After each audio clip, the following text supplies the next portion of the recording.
দেখো ক্যামেরাটা হয়ে গেছিলো, অফ হয়ে গেছিলো, তারপর থেকে আবার বলে দিচ্ছি। 3x² minus 4x plus 5/√x integration 3x² minus 4x plus 5/√x dx। এই দুটো তিনটে সেপারেট করে দিচ্ছি। দেখো integration 3x² dx minus integration 4x/√x dx plus 5 integration 5/√x dx। 3 তো বাইরে বার করে দিলাম, এখানে x² ছিল, এই x রুটের বদলে আমি এখানে দেখিয়ে দিয়েছি যে √x = x², তাহলে রুটের এক্সের বদলে x², এখানে 4 × x² dx, এখানে 5 × 1/x², কারণ 5 চলে গেলে এখানে উপরে 1 থাকে dx। তো এই বাড়িটাকে উপরে উঠে গেলে মাইনাস হয়ে গেল, এটা উপরে উঠে গিয়ে মাইনাস হয়েছে, এটা উপরে গিয়ে মাইনাস হয়েছে। তাহলে x × 2 × 4 মাইনাস 1/2 dx। এটা কত হবে x² মাইনাস 1/2 dx।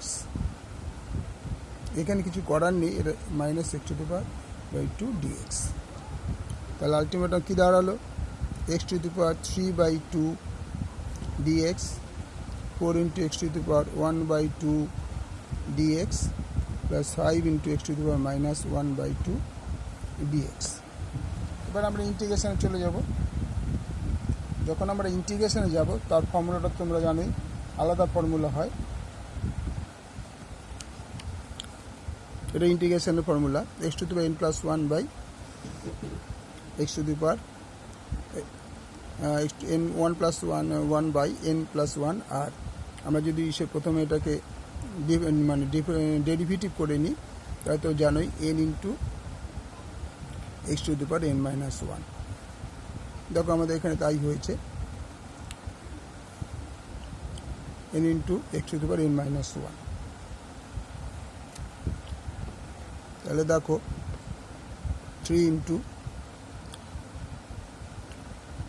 3/2 + 1 3/2 + 1, এটা ইন্টিগ্রেশনের, এই জিনিসটা হচ্ছে ইন্টিগ্রেশন, এটা ডিফারেন্সিয়েশন। কথাটা যেন মনে থাকে, ভুলে যাবে না, এটা ইন্টিগ্রেশন। আমাদের এখানে ইন্টিগ্রেশন ফর্ম বসানো হচ্ছে। মাইনাস 4 × এটাও তাই x⁻1 + 1/2 + 1 প্লাস 5 × x⁻−1/2 + 1 -1/2 + 1 প্লাস 3।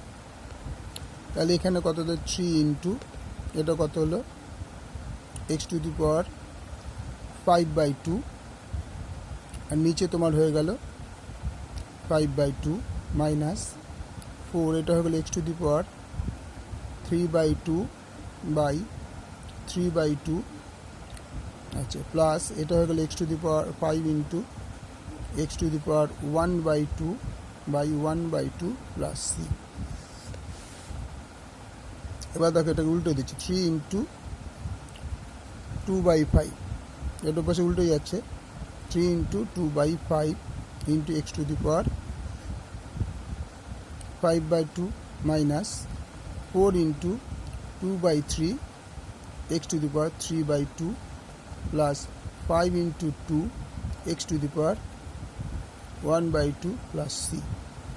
তার মানে কী দাঁড়ালো 6/5 x⁻5/2 minus 8/3 x⁻3/2 plus 10 x⁻1/2 plus 3।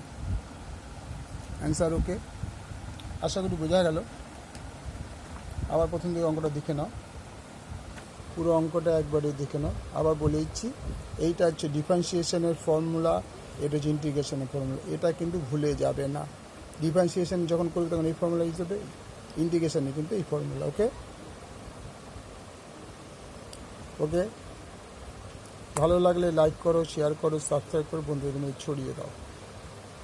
Okay, thank you.